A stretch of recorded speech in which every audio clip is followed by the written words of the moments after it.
Karena setiap kali Indonesia impor BBM, ada biaya tambahan, ada komisi, ada fee, ada rente, dan setiap rente berarti uang gelap yang mengalir. Entah kemana, entah ke siapa. Bisnis impor BBM bukan sekadar soal kebutuhan, tapi ladang basah bagi segelintir orang. Aksi para penyamun ataupun para koruptor saat ini, terutama di Pertamina, kini mulai diburu oleh negara. Negara berburu hingga ke pelosok-pelosok, bahkan ke tingkat perkotaan hingga ke negara-negara lain. Dan mulai ketahuan bahwa siapa penjahatnya dan siapa pula yang menjahati dan membohongi negara ini. Mari kita saksikan bagaimana kejahatan para koruptor ini. Diburu bukan saja pihak kepolisian yang berburu dan KPK, melainkan TNI pun turut berburu. Tahukah Anda, setiap tetes BBM yang Anda beli di pom bensin, ada rente, uang haram yang diam-diam mengalir ke kantong gelap? Setiap kali mobil Anda mengisi penuh tangki, ada sekelompok orang yang tersenyum. Bukan karena harga BBM turun, tapi karena bisnis impor BBM tetap hidup dan mereka yang memegang kendali. Inilah wajah energi Indonesia, negara penghasil minyak yang justru tergantung pada impor. Dan di balik ketergantungan itu, tersembunyi jaringan rente, mafia energi, dan budaya malas yang dibiarkan tumbuh puluhan tahun. Saudara, mafia rente, migas atau minyak dan gas, terutama di Pertamina ini, tentu saja sudah sangat-sangat meresahkan. Ironinya, Menteri ESDM Bahlil Lahadalia pura-pura tidak tahu, bahkan seakan-akan dia tidak tahu. Apakah ini kebenaran Bahlil Lahadalia bahwa dia tidak tahu? Semua ini bagian dari misteri, dan misteri ini mari kita bongkar dan bongkar. Dari saya kontrol, dari bapak-bapak juga kontrol, karena kita rugi besar. Karena kita impor dari mana? Dari Singapura. Saya akan masuk, saya akan lihat mereka jalankan apa enggak proyek-proyek yang diusulkan. Kalau enggak kita potong uangnya juga, Pak. Saya kan pengawas, saya aja duitnya. Jadi kilang itu.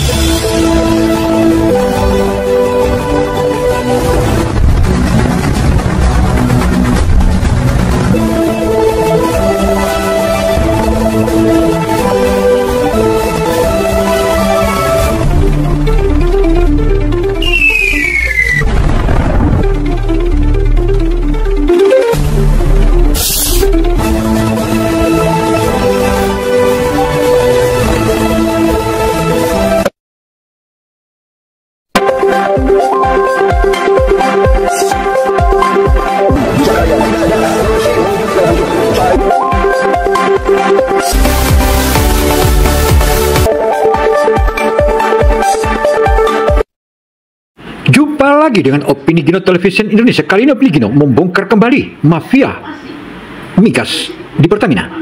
Saudara, mafia rente di Pertamina tentu saja sudah sangat-sangat meresahkan. Bahkan ironinya mereka-mereka atau para pejabat yang duduk menjabat sebagai wakil negara, malah mereka pura-pura tidak tahu, bahkan tidak tahu sama sekali. Apakah ini sesuatu kebetulan ataukah kejahatan ini sudah terlalu masif dan terlalu nyaman? Padahal gaji mereka adalah gaji yang paling tinggi di Republik ini. Tahukah Anda, setiap tetes BBM yang Anda beli di pom bensin, ada rente, uang haram yang diam-diam mengalir ke kantong gelap? Setiap kali mobil Anda mengisi penuh tangki, ada sekelompok orang yang tersenyum. Bukan karena harga BBM turun, tapi karena bisnis impor BBM tetap hidup dan mereka yang memegang kendali. Inilah wajah energi Indonesia, negara penghasil minyak yang justru tergantung pada impor. Dan di balik ketergantungan itu, tersembunyi jaringan rente, mafia energi, dan budaya malas yang dibiarkan tumbuh puluhan tahun. Mari kita bicara data, konsumsi BBM Indonesia 1,6 juta barel per hari. Produksi dari 6 kilang Pertamina cuma 1,1 juta. Artinya setiap hari kita harus mengimpor 500 ribu barel BBM dari luar negeri. Pertanyaannya sederhana. Kenapa negara sebesar Indonesia dengan sumber minyak yang berlimpah belum juga bisa memenuhi kebutuhan energinya sendiri? Jawabannya tidak sederhana. Dan kalau Anda pikir ini cuma soal teknis, salah besar. Ini soal rente, kepentingan, dan kebiasaan menikmati kenyamanan impor. Menteri Keuangan Purbaya Yudisadewa sudah tak tahan. Di depan Komisi 11 DPR, ia meledak. Sejak 1998, kita nggak pernah bangun kilang baru. Nggak pernah, nada suaranya tinggi. Bukan karena emosional semata, tapi karena fakta ini benar-benar memalukan. Sejak krisis 1998, lebih dari 2 dekade, Pertamina tidak menambah satupun kilang baru. Padahal, tahun 2018, mereka berjanji akan membangun 7 kilang baru dalam 5 tahun. Sampai sekarang, satu pun tak berdiri. Bukan kita nggak bisa bikin, kata Purbaya, tapi Pertaminanya aja yang males-malesan. Dari saya kontrol, dari bapak-bapak juga kontrol, karena kita rugi besar. Karena kita impor dari mana? Dari Singapura. Saya akan masuk, saya akan lihat mereka jalankan apa enggak proyek-proyek yang diusulkan. Kalau enggak kita potong uangnya juga, Pak. Saya kan pengawas, saya aja duitnya. Jadi kilang itu bukan kita nggak bisa bikin atau kita nggak bisa bikin proyeknya, cuman Pertaminanya males-malesan aja. Semuanya sangat ringan. Pertamina cukup beli produknya 30 tahun. Setelah itu kilangnya jadi milik negara. Tapi Pertamina menolak. Alasannya, overcapacity. Overcapacity? Lucu, karena realitanya 6 kilang tua saja sudah megap-megap menutup kebutuhan nasional. Mari lihat peta kilang kita. Dumai, Pelaju, Cilacap, Balikpapan, Balongan, dan Kasim. Semuanya tua. Sebagian dibangun sejak zaman Orde Baru, bahkan ada yang warisan Belanda. Kilang Kasim di Papua Barat, contohnya, sudah terlalu uzur untuk memproduksi RON 90. Hanya sanggup RON 88. Teknologinya ketinggalan, sulfur tinggi, dan hasil produksinya jauh dari standar bersih dunia. Ahli dari ITB bilang, untuk membangun satu kilang kecil saja, 60.000 barel per hari, biayanya bisa 600 juta dolar AS. Dan butuh waktu 5-6 tahun. Mungkin disitulah alasan klasik muncul. Terlalu mahal, terlalu lama, nanti oversupply. Tapi mari jujur, apakah benar terlalu mahal atau terlalu banyak yang menikmati status quo? Disinilah aroma busuknya mulai tercium. Kompromi dan budaya politik inilah yang paling merusak tatanan kehidupan ataupun manajemen usaha, terutama di bidang Pertamina. Hal ini yang membuat negeri kita menjadi murat-marit. Kok bisnis dikompromikan? Dan kenapa usaha seperti Pertamina ini menjadi problema? Akankah budaya ini kita pertahankan atau sudah saatnya transformasi? Ayo, mari kita berubah. Setiap periode ada kepentingan baru, ada orang baru, ada kepentingan yang harus dijaga.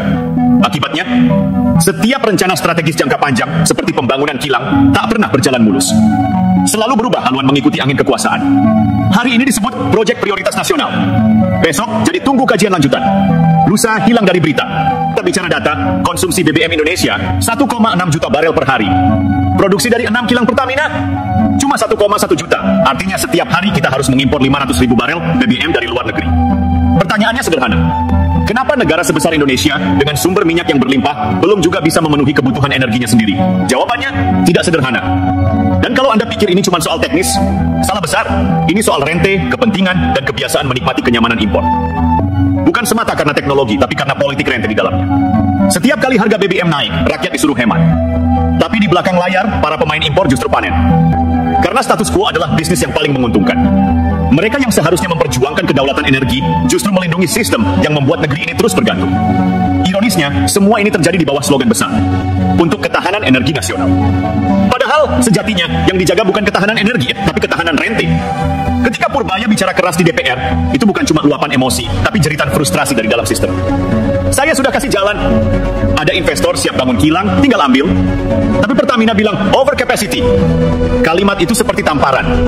Karena di negeri ini, alasan bisa dibuat lebih cepat daripada keputusan. Overcapacity. Overcapacity. Itulah alasan yang membabi buta, bahkan mengada-ngada. Dan ini kok terbiarkan dan seakan-akan tidak ingin melakukan perubahan.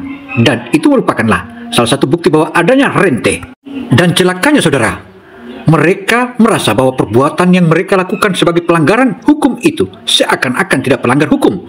Ini merupakan salah satu kemanjaan bahwa mereka sudah berlebihan, bergelimpangan harta, dan lupa akan yang di bawah mereka dan jabatan mereka.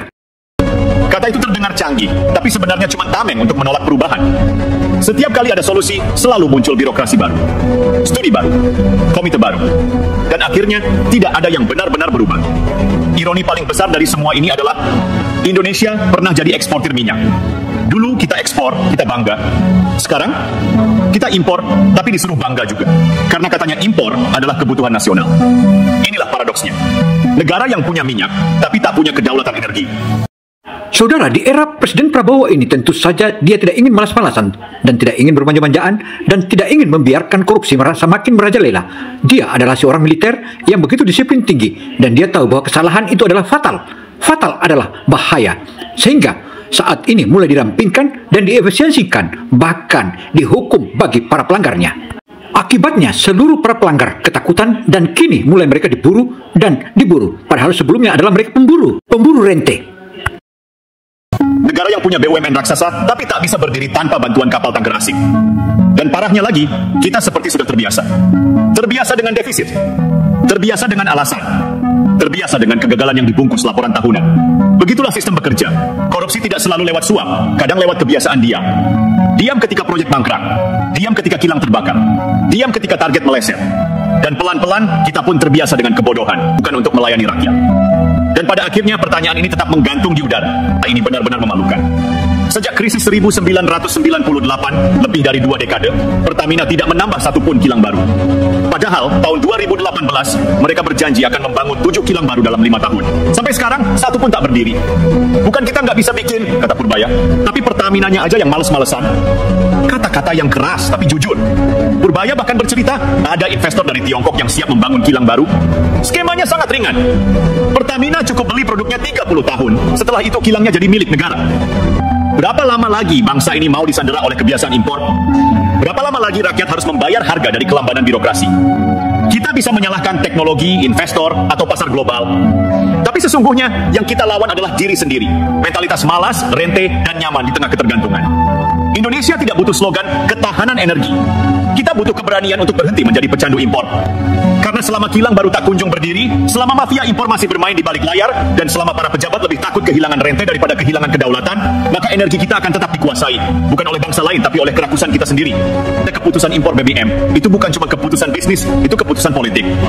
Bukan soal kebutuhan energi semata, tapi tentang siapa yang duduk di meja rapat, siapa yang memegang pena tanda tangan kontrak, dan siapa yang nanti dapat bagian di balik layar. Di dunia energi, istilahnya sederhana. The game is not about oil, it's about control. Dan di Indonesia, kontrol itu punya harga yang sangat mahal. Harga yang dibayar bukan hanya dengan uang, tapi juga dengan ketergantungan nasional. Kita sering dengar istilah mafia migas. Kedengarannya seperti kelompok rahasia, orang-orang di balik layar, bermain di dunia gelap. Padahal kenyataannya mereka tidak bersembunyi.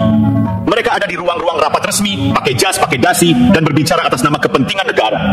Mereka bukan kriminal di balik bayangan, tapi pejabat, komisaris, bahkan pengusaha yang duduk di meja yang sama. Dunia naik, pemerintah menjerit defisit, tapi yang menikmati surplus justru para pemain impor. Keberanian untuk membersihkan mafia, memotong rente, dan menegakkan kedaulatan energi yang sesungguhnya. Saudara, keberanian yang dibutuhkan, dibutuhkan. Apakah Prabowo tidak berani? Nah, saat ini akan kita lihat bagaimana keberanian Prabowo untuk menggagas dan merubah transformasi hal. Karena selama impor masih jadi ladang emas, selama Pertamina masih nyaman dengan status quo, dan selama pejabat lebih takut kehilangan jabatan daripada kehilangan kemandirian bangsa, maka tak peduli berapa banyak rapat diadakan atau berapa kali presiden ganti, energi kita akan tetap dijajah oleh bangsa sendiri. Mereka bilang impor itu solusi sementara, tapi sudah puluhan tahun, kenapa sementara terasa begitu permanen? Pergi. Kata kedaulatan energi sering terdengar di setiap pidato pejabat. Tapi di lapangan, itu hanya jargon. Rakyat disuruh bangga dengan subsidi. Padahal subsidi itu justru menutup borok inefisiensi.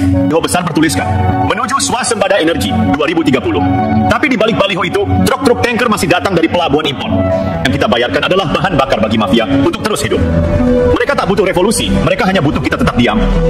Karena diam adalah bentuk persetujuan paling sunyi dan paling berbahaya. Sudah saatnya kita berhenti jadi penonton. Kita tidak sedang kekurangan minyak, kita kekurangan nyali untuk menegakkan kedaulatan energi. Kita tidak sedang dijajah oleh bangsa asing, kita dijajah oleh bangsa sendiri yang tidak kekurangan sumber daya. Indonesia hanya kekurangan keberanian untuk berkata, cukup. Demikianlah paparan opini Gino Television Indonesia. Semoga informasi yang kami sajikan ini bermanfaat bagi kita semua. Karena rente dan penipuan di Pertamina ini sudah saatnya dibasmi. Tak ada kata lain, penjarakan dan hukum. Rampas semua aset-aset mereka agar tidak menjadi kebiasaan dan terjadi efek jerah. Saya Gino Samsudin Mirsad melaporkan. Wassalamualaikum warahmatullahi wabarakatuh.